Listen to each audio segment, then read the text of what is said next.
பிரியமானவர்களே, இயேசு கிறிஸ்துவின் நாமத்தில் உங்களை வாழ்த்துகிறேன். சந்தோஷமா இருக்கீங்களா? நான் அடிக்கடி இந்த வார்த்தை கேட்குறீங்களா? சந்தோஷமா இருக்கீங்களா? தைரியமா இருக்கிறீங்களா? மகிழ்ச்சியா இருக்கிறீங்களான்னு. ஏன் தெரியுமா? அதுல ஒரு ரகசியம் அடங்கி இருக்குது. நீங்க சந்தோஷமா இருந்தா உங்க வாழ்க்கையில விசேஷமான ஒரு காரியம் நடக்குமா? என்ன நடக்கும் அப்படின்னு பாக்குறீங்களா? ஆண்டவர் சொல்றாரு 37 சங்கீதம் 4 கர்த்தரிடத்தில் மன மகிழ்ச்சியாயிரு, அவர் உன் இருதயத்தின் வேண்டுதல்களை உனக்கு அருள் செய்வார். உன்னுடைய இருதயத்துக்குள்ள சில ஆசை இருக்குல்ல, ஆண்டவரே இதை நடந்தா நல்லா இருக்கும், ஆண்டவரே இதை செய்தா நல்லா இருக்கும்னு இருதயத்துல ஆண்டவரிடத்துல சில காரிய வேண்டுதல் செய்றீங்க தெரியுமா?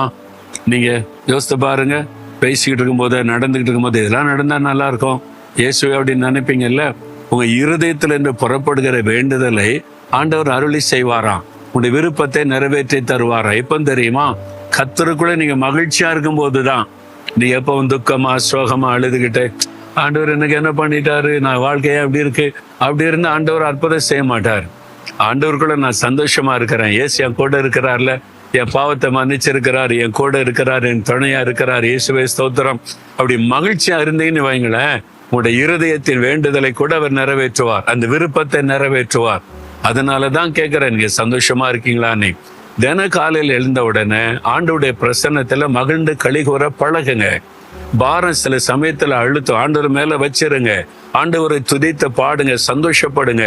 அதை செய்ய செய்ய அவருடைய மன விருப்பத்தை எல்லாம் அவர் நிறைவேற்றுவார். என் வாழ்க்கையில நான் அனுபவித்து கொண்டு வருகிறேன். அதனாலதான் நான் சொல்லுகிறேன், சரியா? எதுக்கு துக்கமா இருக்கிறீங்க? அந்த துக்கத்துல ஆண்டவர் மேல தூக்கி போடுங்க. இப்ப சந்தோஷமா இருங்க. எல்லா பாரத்தை ஆண்டவர் மேல வைங்க. நீங்க எதுக்கு தூக்கி சுமக்குறீங்க? அதான் அவர் பார்த்துக்கொண்டு சொல்றாருல. பிறகு எதுக்கு?